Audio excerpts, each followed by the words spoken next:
अब आइए हम लोग रोजेटा स्टोन इंस्क्रिप्शन की पहली पंक्ति पर क्या उत्कीर्ण है वह आपको पढ़ाते हैं।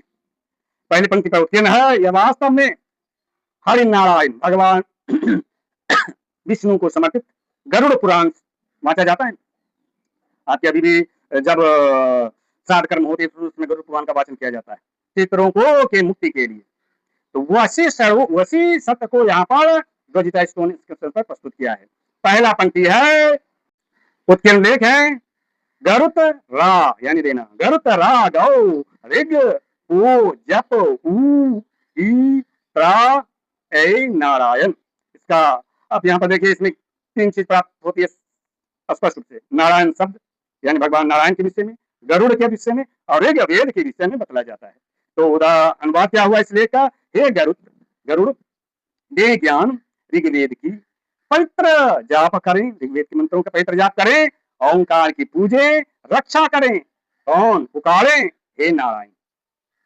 इस प्रकार से नारायण से प्रार्थना करने के लिए उनके जो वाहन हैं गरुड़, उनसे सर्वप्रथम अनुरोध किया जाता, पहले मुझे ज्ञान दीजिए ताकि भगवान नारायण को हम पुकार सकें। जैसे कि भगवान श्री राम को भजने से पहले बजरंग बली का पूजा करते हैं, भगवान शिव की पूजा करने से पहले नंदी की पूजा होती है, मंदिरों में जाते हैं। उसी प्रकार से पहली पंक्ति का यह तृतीयांश है। दूसरा आगे लिखा हुआ है पहली पंक्ति में, ओम ओ पागरुत खू ओम पपु प्रगत नारायण हम नमः वृत। इसका अनुवाद क्या होगा, ओंकार नाथ रक्षा करे, हे गरुड़ मंत्र भरे ओंकार पितर प्रगट हूँ जिससे, हे नारायण अमृत वरण करे, कौन पितर ग्रहण करें, कौन पितर। इस प्रकार से पितरों को समर्पित है पहली पंक्ति। और उसके आगे में अंतिम है तृतीयांश में इसी प्रथम पंक्ति के, ओम त्रायण पार पाहरि नीर नारायण बहुहरि नारायण। अनुवाद है, ओंकार रक्षा करे, पूजन करें, ये स्तुति करें, पार करें, बैतरणी पार करने की बात हो रही है। आपके जो दिवंगत आत्मा है बैतरणी पार कर जाती है तो उसको मुक्ति प्राप्त होती है। तो पार करें बैतरणी रक्षा करें, बैतरणी पार लगाने वाले भगवान श्री हरि विष्णु है। तो पार करें रक्षा करें हरि हे हरि, स्तुति करें हे नारायण, पवित्र करें हे हरि, मंत्र ध्वनि हे हरि हे नारायण, मंत्र ध्वनि हे नारायण। इस प्रकार से प्रथम पंक्ति पूर्ण होती है। और अब 14वां पंक्ति देख लीजिए, इसमें आपके मृगवत, मोहनजोदड़ो का पूर्व नाम है मृगवत, वह उत्कीर्ण है। तो यह आपके बहुत लंबी पंक्ति है 14वां पंक्ति, तो इस आपके कहिए कि 11 अंशों में हमने विभक्त किया है और उसका आप वाचन करें। पहला अंश,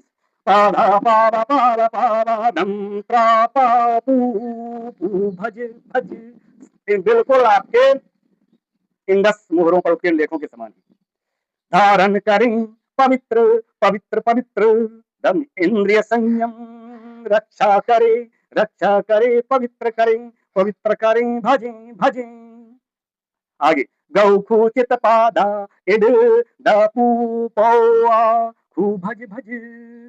गौ ज्ञान रूपी मंत्र ध्वनि चित्त की रक्षा करें, दें पूजन करें, दें पवित्रता के साथ मंत्र ध्वनि की आराधना करें, भजे भजे। आगे, मैं चंद्रे पाधा सर्वस्व दा खसाया दा हाद पू।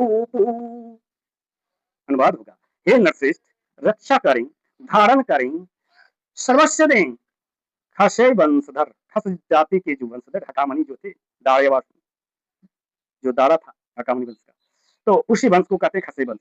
तो उसी के वंशधर खसाई वंशधर दें भावना, पवित्र करें, रक्त पवित्र करें। तो खसी वंशधरों ने इसको करवाया था। अब आगे, अवरिता आवृत को, अवरिता हरिदा प्राग पाउन चर चर। अनुवाद होगा, आवृत है हरि दे पूर्व पितर, रक्षा करें वे मनुष्य की, चले मनुष्य कौन, वही दिवंगत आत्मा जिसके लिए यह लेख करवाया गया था। और आगे है पंक्ति, ओम ओम ओम सुगौवृण ऊधा उपोदम बसट। ओंकार, अनुवाद होगा, ओंकार सुनी, वाणी वरण करें, वे धारण करें, पवित्र इंद्रिय वश में करें। प्रार्थना किया जा रहा है। आगे है नृपाऊपुर पुरः पुरः ददद खग प्रपात पारः त्रासवरः। अनुवाद होगा, मनुष्य रक्षा करे ओंकार, नगर नगर नगर दे दे दे वर्षा, पार करें रक्षा करें। भगवान से प्रार्थना करते हैं पितरों से कि वह रक्षा भी करें और वर्षा भी करें। पितर प्रसन्न होते वर्षा होती है। और दिवंगत आत्मा के लिए लिखा गया है। अगली पंक्ति है, अगली पंक्ति में, एक ही पंक्ति में अगली सब प्रार्थना है। नूपा पारा खर ऊधा धन रीर को डारा कराया गया है। सब आप लोग इंडस वैली सिविलाइजेशन के मोड़ों पर भी और यहाँ पर भी रर रीर के वास्तव है दात पद। रर पापा अनुवाद होगा, हमारी रक्षा करें, दें, पार करें, शीघ्र ओंकार धारण करें। ओंकार उपासना की बतला गया है करने के लिए। धन, हाँ, शीघ्र ओंकार धारण करें, धन का आह्वान करें, वाणी पितर की। पितर कहते हैं पितरों की पूजा करने से धन की प्राप्ति होती है, वर्षा होती है, वो रक्षा करती है। आगे हैं इसी पंक्ति में, 14वीं पंक्ति में, भज भज गोप गौत्र शवरः भज भज। अनुवाद होगा, पुरोहित स्तुति करें, भावना पवित्र हो, भजे भजे गोत्र मंत्र ध्वनि सभी। वहां पर उस युग में गोत्र की भी स्थापना हो चुकी थी। गोत्र, प्रत्येक गोत्र का अलग अलग मंत्र ध्वनि होता था, ऐसा प्रतीत होता है। आगे है इसी पंक्ति में, तपतारः आरतु मृगवत मृगवत ओम नारायण गपु। अनुवाद होगा, हे पितर पाठ करें, भावना पवित्र करें, मृगवत में मंजोदो को कहा गया, मृगवत एक नगर है, तो मृगों का नगर, मृगों का भूमि, तो मृगवत के समान। देखिए ये आपको कहा गया मिस्र में, और यहाँ के लोग दोनों में एक तरह से कनेक्टिविटी थी, तभी तो मृगवत यहाँ पर कहा गया।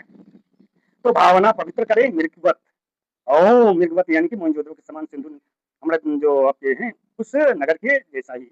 ओंकार नारायण गमन करें, पवित्र करें, यानी मृगवत नगर, यानी कि कहते हैं ये लोग मृगवत जो नगर था वह उनके पूर्वजों का नगर था, ये साक्ष्य प्रतीत होता है। ए पितर पार करें, भावना पवित्र करें, मृगवत ओंकार नारायण गमन करें। पितरों को विषय में बताया जा रहा है कि हे पितर आप मृगवत नगर जाएं और पवित्र करें। यह आपके प्रमाणित करता है कि जो भारत से बहिर्गमन हुई थी आर्यों की, कुछ और संकेत करता है। अगली इसी पंक्ति में अगली लाइन है, मृगवत श्री श्री नारायण रर रर दावाप दद दद दावाप दद दद। अनुवाद होगा, मृगवत सुने, मोहनजोदड़ो वाले सुने, आह्वान करें मनुष्य, जो दिवंगत आत्मा वो आह्वान, उसका आह्वान करते हैं हम, वो आह्वान करे, हे नारायण वाणी दे उसको। जब आदमी दिवंगत हो जाता है तो उसको आवाज नहीं, उसको हम नहीं सुन सकते। हम जो इस भौतिक शरीर वाले लोग हैं, इस भूमि वाले शरीर हैं, वह अदृश्य जो चेतना होगा, ये दिवंगत जो होगी उसकी आवाज नहीं सुनते, तो बोलता उसको हे नारायण वाणी दे, श्रेष्ठ वक्ता दे दे दे। जो श्रेष्ठ वक्ता से वाव कहते हैं, वह पुरोहित जो मंत्र वाचन करते हैं, उसे ब्राह्मणों को कहा जाता है वाव। आगे के इसी पंक्ति में है, अंतिम छंद है, पार भज भज सुनु ध्वनि ध्वंस, ध्वनि को ध्वंस से बोला गया। हरि गौत्र, फिर गोत्र शब्द आती है। अनुवाद होगा, पार करें, भजे भजी, सुने ध्वनि ओंकार, हरि वरण करें, हमारी ओंकार ध्वनि को भगवान हरि नारायण वरण करें, स्वीकारें।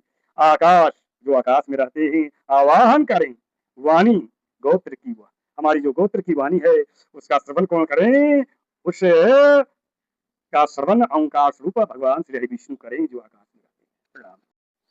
क्या इस प्रकार से हम लोग कह सकते हैं कि इंडस सिविलाइजेशन एवं मिस्री हायरोग्लिफ सभ्यता वैदिक सभ्यता की दो भूभाग में स्थित वैदिक संस्कृति की वाहक सभ्यताएं थी।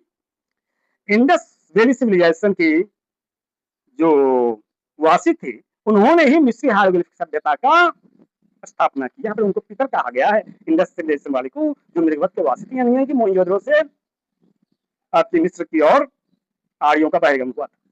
इंडस सभ्यता की प्रसिद्ध नगर मृगवत एक तटीय बंदरगाह या घाट था, ऐसा आपके रामायण भी में भी बतलाया, जिसमें उनको आपके मृगवत एक नगर का नाम होता है मौड़वई, इस प्रकार का नगर का उल्लेख होता है। मौड़वी या मौड़वत, मृगवत एक ही नगर का नाम है, कहीं कहीं इसको मड़वत भी कहा जाता है, मुड़वा। अब तो महाभारत काल में भी मौर्वी नाम की एक चरित्र थी, जो आपके घटोत्कच की पत्नी थी। तो उसी नगर की बात हो रही है। आपके रोजेटा स्टोन इंस्क्रिप्शन के 14वें पंक्ति में भी वहां पर भी इन मृगवत उत्कीर्ण शब्द हैं, दो बार। और उसी देख ही रहे हैं, उसी शैली में उत्कीर्ण है लगभग लगभग जिस प्रकार से आपके मोहनजोदड़ो की जो से प्राप्त जो मुहर है उस पर उत्कीर्ण है, जो संकेताक्षर से, उसी दोनों में तुलना कर सकते हैं लगभग लगभग। कहने का तात्पर्य रोजेटा स्टोन इंस्क्रिप्शन की काल अवधि 26 मार्च ईसा पूर्व 196 बतलाई जाती है। वह यूनानी लेख राजा टोलोमी की हो सकती है, मगर रोजेटा स्टोन इंस्क्रिप्शन की हायरोग्लिफिक पुरालेख का उत्करण खशय वंश के हकामनी वंश के किसी शाखा के उत्तराधिकारी ने किया, क्योंकि हकामनी वंश तो ईरान में थी, तो वहां से भी आगे की है मिस्र, तो उसी के वंशधर गए होंगे, एक शाखा है, वहीं उन्हीं के शाखा वालों ने रोजेटा स्टोन इंस्क्रिप्शन का उत्कीर्ण करवाया था। और उन हकामनी, क्योंकि हकामनी वंश वाले जो दादा था कुछ सही थे, उन लोगों ने जो लेख लाक्षण लिपि में उत्कीर्ण करवाया है हमारा में आदि में, तो उसमें मृगवत शब्द आपको उत्कीर्ण प्राप्त नहीं होती है, 500 ईसा पूर्व में लगभग उत्कीर्ण करवाया था। तो इसका तात्पर्य यह हुआ कि यह जो रोजेटा स्टोन इंस्क्रिप्शन है 500 ईसा पूर्व में तो उत्कीर्ण हुआ नहीं, 800 ईसा पूर्व में इस वंश की स्थापना हुई थी ईरान में, है ना। तो उस समय भी यदि होता तो मृगवत उत्कीर्ण लेख तो प्राप्त होती, लेकिन नहीं है। तो यह लगभग लगभग 2000 मतलब उत्तर हड़प्पा काल में अथवा 1800 से 2000 ईसा पूर्व के बीच खसे वंश के उत्तराधिकारी ने इसका उत्कीर्ण करवाया था। रोजेटा स्टोन इंस्क्रिप्शन वस्तुतः हरि नारायण भगवान श्री हरि विष्णु को उत्कीर्ण प्रार्थना लेख है। और पांचवा, तथाकथित जो कार्टूज बतलाया जाता है कि यह क्लियोपेट्रा का है या टोलेमी का है या अलेक्जेंडर का है, वास्तव में वह एक स्तुति ही है, प्रार्थना ही है, प्रार्थना मंत्र ही कह लीजिए। और उस जिस प्रकार से हम लोग अंडरलाइन करते बोल्ड कर देते हैं शब्द को ना, तो उसी प्रकार से पू बले जिसको कहते हैं, कार्टूज जिसको कहते हैं, वह वास्तव में अंडरलाइन शब्द है, उसको विशेष मान दिया जाए उस लेख को, तो इस रूप में उसको उत्कीर्ण कराया गया है। तो अब मैं समझता हूं अंत में कि आप अच्छी तरह से समझ गए होंगे इंडस वैदिक लिपि का हायरोग्लिफिक शब्द जो है वह भव्यतम रूप में मिस्री हायरोग्लिफिक रूप में के रूप में उत्कीर्ण है। उन लेखों को पढ़ करके इंडस वैदिक लिपि के माध्यम से संस्कृत भाषा में जान सकते हैं किस प्रकार से भारत विश्व शुरू था, किस प्रकार से श्रीमतो विश्व आर्यम के संकल्प के साथ भारतवासी ऋषि मुनिगण ने अपनी सांस्कृतिक और राजनीतिक सत्ता मिस्र में स्थापित की थी।